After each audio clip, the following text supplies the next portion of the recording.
Salut les parents voyageurs, c'est Floriane. Dans cette série de podcasts sous forme de capsules audio, je vais vous parler de notre tour du monde. Un petit format qui me permet de chroniquer la préparation de notre grand voyage prévu à l'été 2024.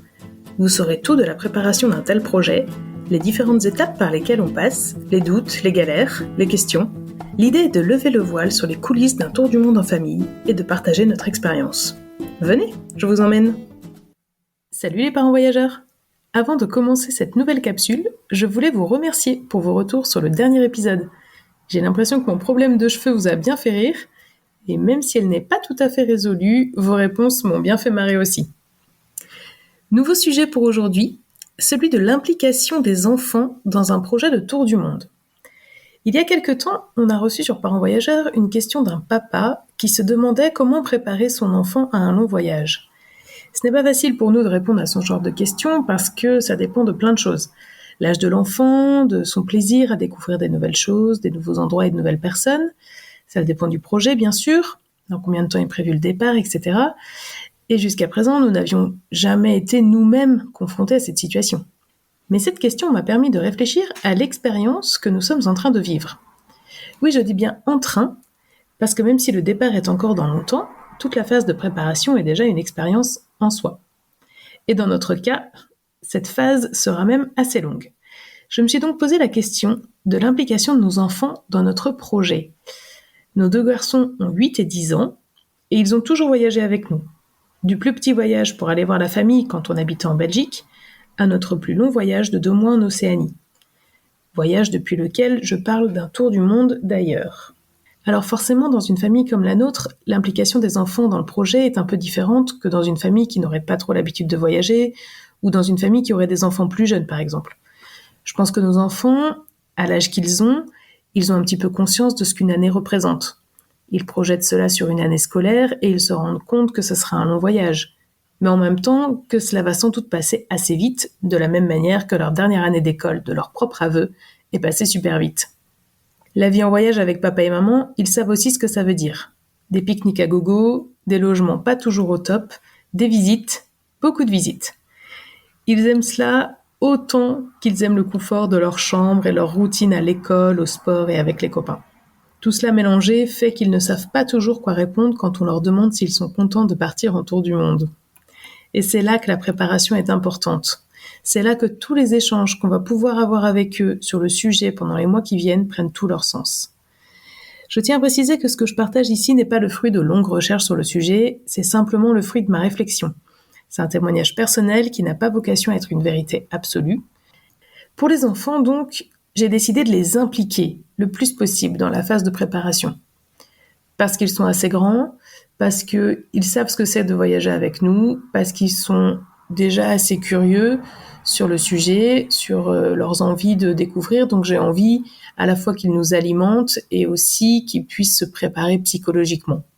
Quand je parle de cette préparation des enfants, c'est vrai que je dis « je » et pas « nous » avec mon mari, parce que je pense qu'à ce stade, il n'y a que moi qui conscientise ce genre de réflexion. Ça vient aussi sans doute du fait que ces capsules que j'enregistre sont un excellent exercice introspectif pour moi. Ça me permet de me poser des questions sur ce qu'on est en train de faire, ce qu'on est en train de vivre. Et puis de toute façon, moi je suis à fond déjà dans la préparation du tour du monde, alors que mon mari est encore dans une phase de préparation psychologique avant de mettre le turbo sur la préparation vraiment. Parce que pour lui, c'est encore trop tôt, et je peux le comprendre parce qu'on a encore 9 mois et demi, 10 mois à attendre avant le départ, et c'est vrai que c'est tôt pour s'emballer un peu. Première chose pour les enfants donc, je les tiens au courant. Enfin, j'essaye du mieux que je peux. Le sujet tour du monde peut surgir à n'importe quel moment à la maison, que les enfants soient là ou non. Et s'ils sont là et que leurs oreilles traînent un peu, c'est pas mal. Parce que l'air de rien, ils écoutent ce qu'on dit, ils écoutent les questions qu'on se pose et ils réagissent. Lors de notre première séance familiale sur l'itinéraire, je vous en avais parlé, je pense, la dernière fois, on commençait notre périple par l'Amérique du Sud.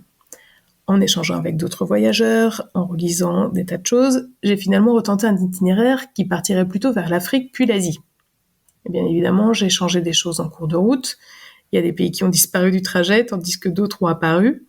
Et même si on n'a pas vraiment refait de présentation familiale de l'itinéraire, je leur ai parlé des changements. Communiquer, communiquer, communiquer, c'est bien souvent la clé dans toutes les situations de la vie, alors j'essaye de l'appliquer. Un autre truc que j'ai commencé à faire, c'est laisser traîner des livres de voyage ici ou là. Que ce soit des livres que nous avons déjà, parce que nous en avons quelques-uns sur le sujet, bien sûr, ou des livres que j'ai empruntés récemment à la bibliothèque. En ce moment, il y a 1000 choses à voir dans le monde par Lonely Planet qui passe de main en main. Je ne vous cache pas que je ne suis pas peu fière de moi. C'est mon plus jeune qui regarde ça le plus attentivement. Il a déjà repéré tout ce qu'il y avait à Sydney, histoire de nous rappeler l'importance d'ajouter cette ville à notre itinéraire. Quand il repère une photo de quelque chose qu'il connaît, il vient me le dire. Quand il repère des monuments impressionnants, il vient me le dire. Et puis forcément, à chaque fois, j'explique des choses, on lit ce qui est écrit, l'air de rien, il apprend plein de choses, et moi aussi, et ça attise sa curiosité. Et en fait, je pense que c'est là la clé, je mise tout là-dessus, leur curiosité. Je crois qu'il faut qu'ils aient envie de découvrir et de rencontrer l'inconnu pour apprécier l'aventure qu'on leur propose. Sur le blog, un de mes premiers articles que j'ai écrit sur Parents Voyageurs parlait des livres qui font voyager les enfants. Je vous invite à aller voir et à nous partager ceux que vos enfants aiment aussi. À la bibliothèque récemment, j'ai emprunté des atlas. Et en préparant cette chronique, d'ailleurs, je me rends compte que je ne les ai pas encore laissés traîner sur la table du salon. J'y vais de ce pas. Des atlas, des imagiers, il y en a pour tous les âges, pour plein de destinations différentes, sur des thématiques précises ou pas. Et en fait, c'est une source inépuisable. Et ça transporte les enfants vers d'autres réalités que celles qu'ils vivent. Et là, pareil, ça attise la curiosité et ça engendre des questions. Et donc des discussions. Quand ils sont venus faire étape chez nous cet été pendant leur périple à vélo, la famille d'Olivier s'est étonnée du nombre de globes et de planisphères que nous avons à la maison. Et c'est vrai que je crois bien qu'il y en a dans toutes les pièces, sauf la salle de bain et les toilettes. Les enfants en ont dans leur chambre, bien sûr, et dans la salle de jeu. Et avec tout ça sous les yeux, ils inventent tout plein d'histoires pour leurs petits personnages. Et nous, on saisit au vol pour ajouter des informations quand on les entend. On en revient toujours au même objectif, attiser leur curiosité en leur parlant d'autres cultures et d'autres paysages. Pour ce qui est du mode de voyage tour du mondiste, et parce que c'est adapté à l'âge de mes enfants, j'ai une autre arme dans la poche. Les reportages télé sur les familles en voyage. Ils adorent. Les derniers qu'on a regardés étaient des rediffusions de zones interdites sur des familles qui aménageaient leurs véhicules. Ce n'est pas un projet qu'on nourrit, mais on aime bien les vacances en van ou en camping-car. Mais d'ailleurs, on voyagera certainement de cette manière en Australie et en Nouvelle-Zélande. Et hop, l'air de rien, avec ces émissions, on part en voyage. On reste dans le sujet et ça les aide à se projeter. Comme j'ai un peu commencé à vider la maison, toute proportion gardée bien sûr, je répète à voix haute les conseils qu'Hélène donne dans son podcast Familimaliste. Un objet qui rentre, 3 qui sortent.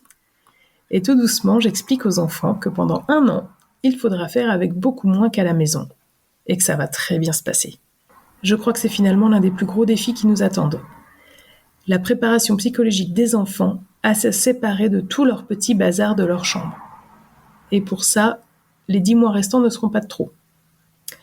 Petit aparté, si vous ne connaissez pas Hélène, je vous invite à écouter l'épisode 131, dans lequel on parle émigration en Nouvelle-Zélande. Pour l'itinéraire en tant que tel, et parce qu'on est une famille qui vit voyage depuis plusieurs années, on a fait notre premier brainstorming tous les 4, il y a déjà 1 ou 2 ans. On était dans la voiture sur la route des Landes, je m'en souviens bien, 4 heures de trajet devant nous minimum, et cette fois-là, on avait eu en plus des embouteillages à Bordeaux.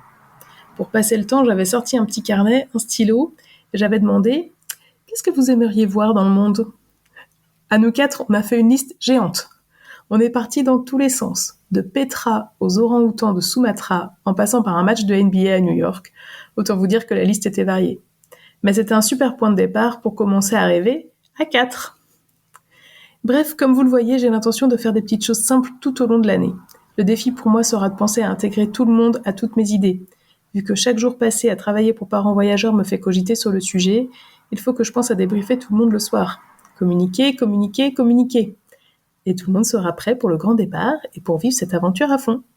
Si vous avez d'autres petites astuces pour impliquer les enfants dans un tel projet de voyage, n'hésitez pas à les partager. Je vous retrouve sur le blog de Parents Voyageurs et sur Instagram sur le compte Nous 4 et le Monde. À bientôt pour une nouvelle chronique. Retrouvez nos interviews de parents voyageurs un mercredi sur 2. On y parle tour du monde bien sûr, mais aussi expatriation, vie nomade et slow tourisme, entre autres. Pour ne manquer aucun épisode, abonnez-vous au podcast Parents Voyageurs sur votre plateforme d'écoute préférée. Retrouvez-nous sur le blog parents-voyageurs.fr et sur les réseaux sociaux. Pour suivre notre tour du monde, je vous retrouve sur Instagram, sur le compte Nous 4 et le Monde, en toutes lettres et avec un point entre chaque mot. À bientôt!